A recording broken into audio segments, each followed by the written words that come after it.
हे wonderful people, कैसे हो आप सब। आई होप आप सब ठीक होंगे।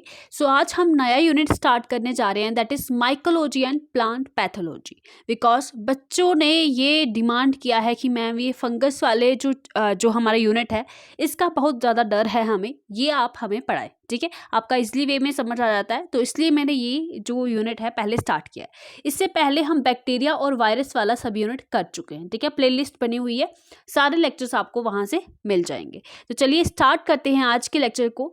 पहले बता दूं आज हम क्या क्या डिस्कस करने वाले हैं। तो आज हम फंगस को पढ़ेंगे, उसकी कैरेक्टरिस्टिक्स क्या होते हैं वो पढ़ेंगे, लाइकेंस के बारे में पढ़ेंगे, माइक्रोइजा के बारे में पढ़ेंगे। तो ये सारी चीज़ें डिस्कस करेंगे, plus very important PYQs discuss करेंगे इस यूनिट के रिलेटेड, जो कि UPSC या अदर एग्जाम्स में पूछेंगे। ठीक है, तो सबसे पहले हम कुछ इंपॉर्टेंट फैक्ट्स देख लेते हैं जो एग्जाम में पूछे जाते हैं।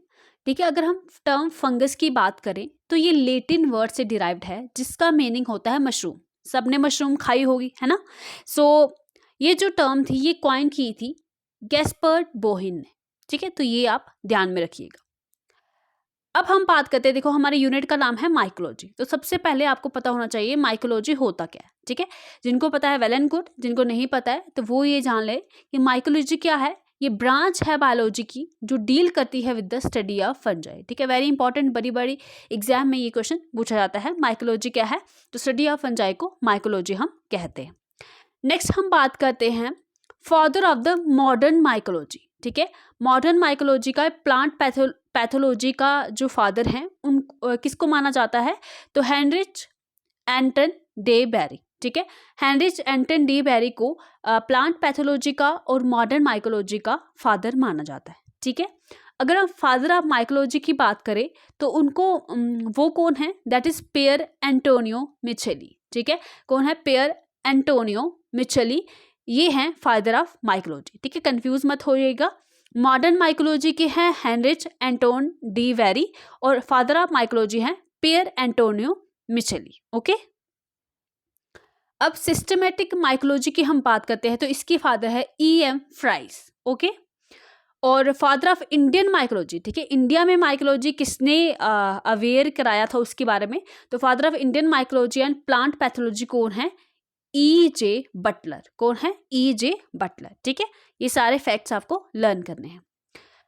आपको पता है 5 किंगडम क्लासिफिकेशन दी थी विटेकर ने, है ना, 11th क्लास की NCERT में दिया हुआ ये। ठीक है, तो विटेकर ने 1969 में जो क्लोरोफिलस ऑर्गेनिजम्स थे, क्लोरोफिलस मतलब जिनमें क्लोरोफिल प्रेजेंट नहीं है। ठीक है, जैसे कि फंजाई। ठीक है, तो उनको एक सेपरेट किंगडम में रखा, that is kingdom fungi. Okay, अब फंजाई के हम कुछ कैरेक्टरिस्टिक्स देख लेते हैं। ठीक है, तो फंजाई प्रोकैरियोट है या यूकैरियोट। ठीक है, तो आपको याद रखना है फंजाई यो है यूकैरियोटिक ऑर्गेनिज्म है और हेटेरोट्रॉपिक है, दैट इज ये अपने खाना खुद नहीं बनाते, दूसरे ऑर्गेनिज्म पे या दूसरे मटेरियल पे डिपेंड रहते हैं। ठीक है, फंजाई की प्रेजेंस की बात करें तो ये कॉस्मोपॉलिटन होते हैं। कॉस्मोपॉलिटन का मतलब होता है ये हर जगह प्रेजेंट होते हैं, चाहे एयर हो, वाटर हो, सॉइल हो। एनिमल्स पे भी प्रेजेंट हो सकते हैं, प्लांट्स पे भी प्रेजेंट हो सकते हैं। ठीक है, नेक्स्ट हम बात करते हैं कि ग्रो कौन सी कंडीशंस में होते हैं या कौन सी प्लेसेस में होते हैं, तो वार्म और ह्यूमिड प्लेसेस। ठीक है, आपको पता है कि जो बरसात का मौसम होता है कैसा होता है, वार्म और ह्यूमिड। ठीक है, तो बरसात में फंगस की ग्रोथ आपको ज़्यादा देखने को मिलेगी, क्योंकि इसके लिए जो ऑप्टिमम टेम्परेचर है या जो सूटेबल टेम्परेचर है that is warm and humid. अब हम बात करते हैं जैसे कॉमन मशरूम जो हम खाते हैं, और टोडस्टूल, ये भी एक तरह की मशरूम ही होती है, ये क्या है, फंजाई। ठीक है, एग्जाम्पल्स है, ये सब NCERT में लिखा हुआ है।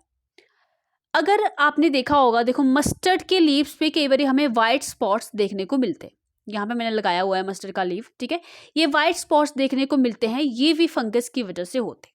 ठीक है, तो white spots seen on mustard leaves are due to the parasitic fungus. ठीक है, कौन से फंगस की वजह से होते हैं, पैरासिटिक फंगस की वजह से होते हैं।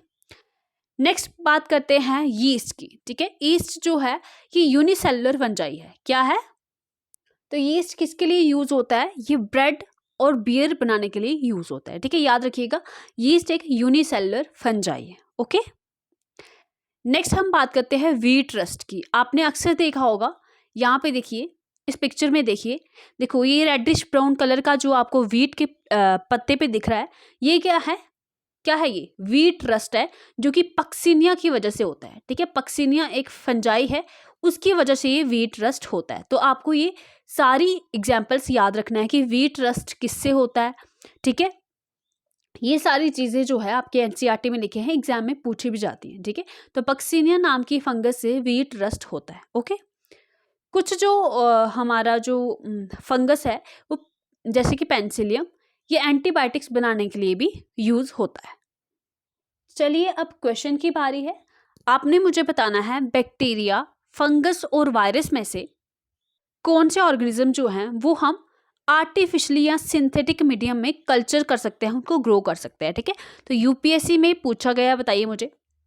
देखो, अगर आपको वायरस याद होगा, वायरस जब मैंने पढ़ाया था तो मैंने आपको बोला था कि वायरस जो है वो उसको ग्रो करने के लिए या उसको मल्टीप्लाई करने के होस्ट ऑर्गेनिज्म की ज़रूरत होती है। ठीक है, तो ये सिंथेटिक मीडियम में ग्रो नहीं कर सकता है। ठीक है, तो वायरस जहाँ पे है उसको कट कर दीजिए, 3 यहाँ पे भी है, इसको इसको, तो ऑप्शन कौन सा हो जाएगा, 1 और 2। बैक्टीरिया और फंगस को हम आर्टिफिशियली ग्रो कर सकते हैं।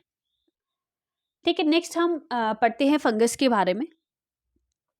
With the exception of yeast, ठीक है, जो भी एक्सेप्शन होता है वो आपको अच्छे से याद रखना है।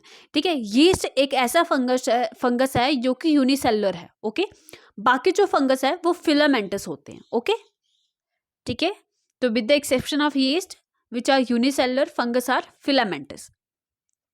जो फंगस की बॉडी होती है ना वो लॉन्ग होती है, पतली सिलेंडर होती है और थ्रेड लाइक स्ट्रक्चर होता है जिसको हम बोलते हैं hyphae.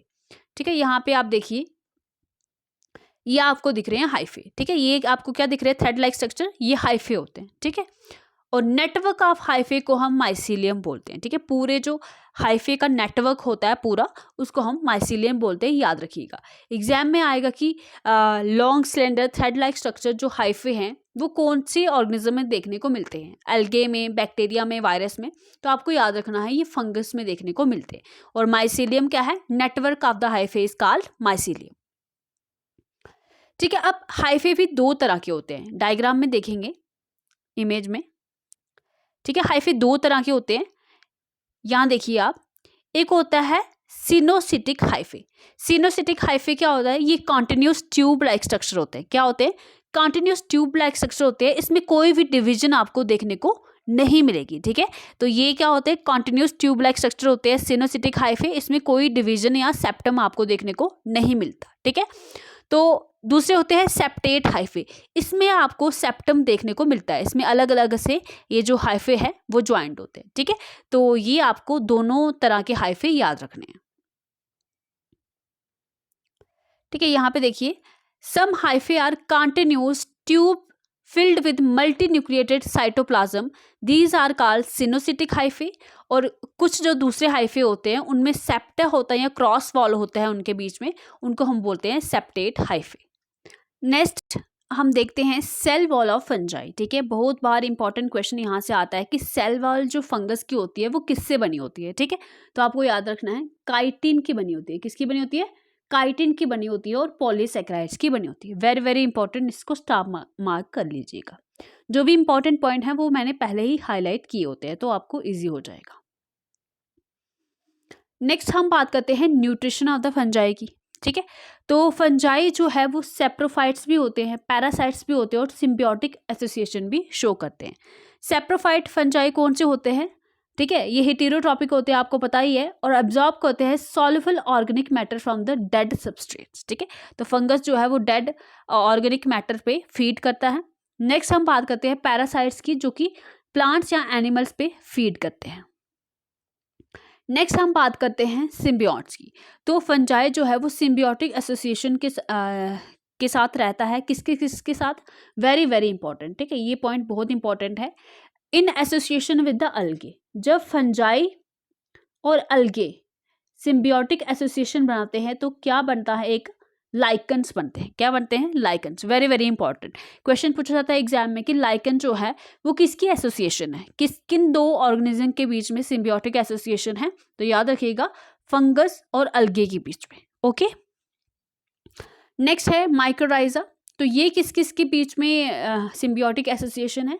That is between the fungus and the roots of the higher plants, ठीक है। Roots of the higher plants के बीच में जो एसोसिएशन है और फंगस के बीच में, that is the mycorrhiza. Okay,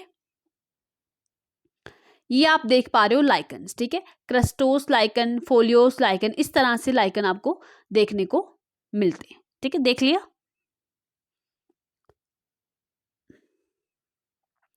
यहाँ पे देखिए माइक्रोइजा, माइक्रोइजा क्या करता है? प्रोवाइड करता है वाटर और न्यूट्रिएंट्स टू द प्लांट्स, और प्लांट इन टर्न उनको प्रोवाइड करता है कार्बोहाइड्रेट, ठीक है। सिम्बियोटिक एसोसिएशन क्या होता है? यहाँ पे दोनों ऑर्गेनिज्म बेनिफिटेड होते हैं, ठीक है।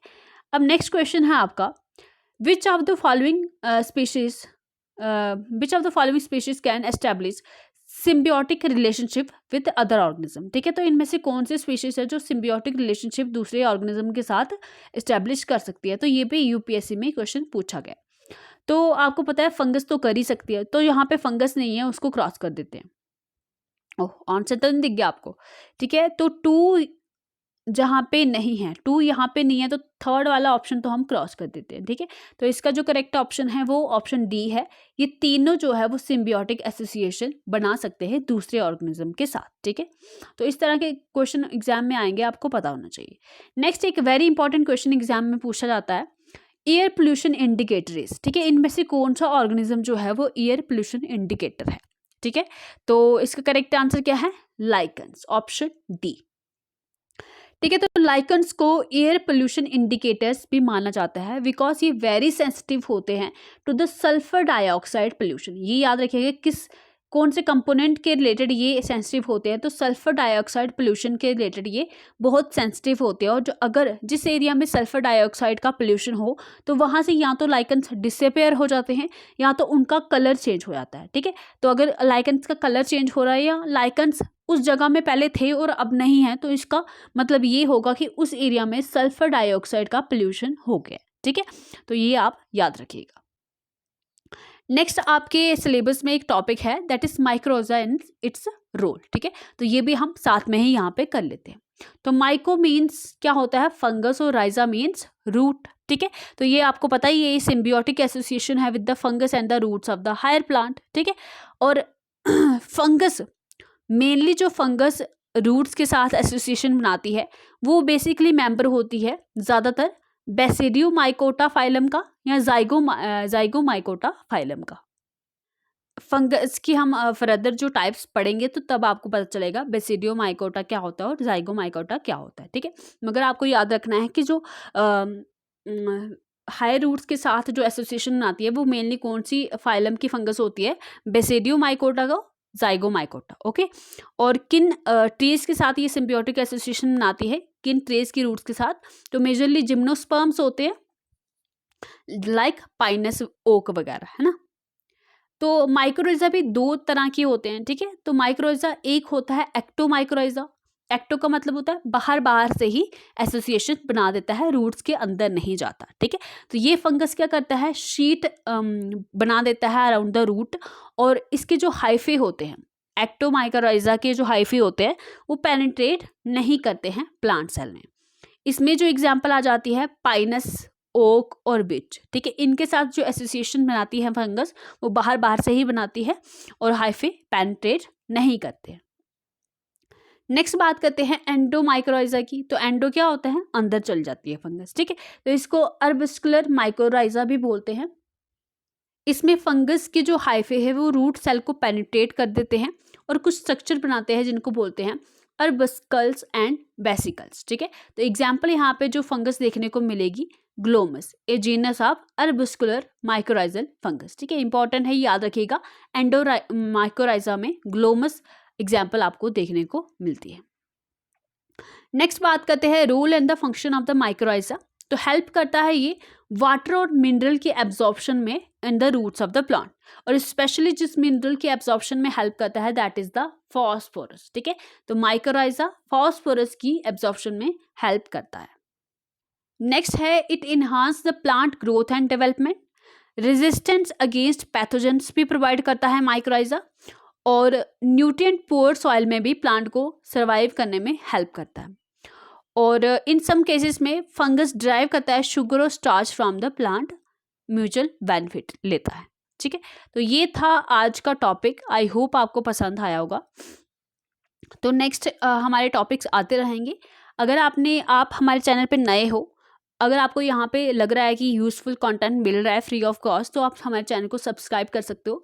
जब ज़्यादा सब्सक्राइबर होंगे उतना ज़्यादा हमारा जो है मोटिवेशन बढ़ेगा। ठीक है, सब्सक्राइब करने में आपका कुछ जाएगा नहीं।